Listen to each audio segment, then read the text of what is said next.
श्रीं क्लीं श्रीं कुबेराय अष्टलक्ष्मी मम गृहे धनं पूरय पूरय नमः।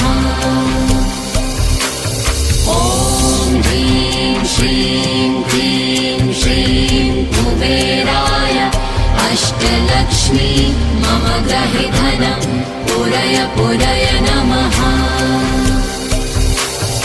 ॐ ह्रीं श्रीं क्लीं श्रीं कुबेराय अष्टलक्ष्मी मम गृहे धनं पूरय पूरय नमः।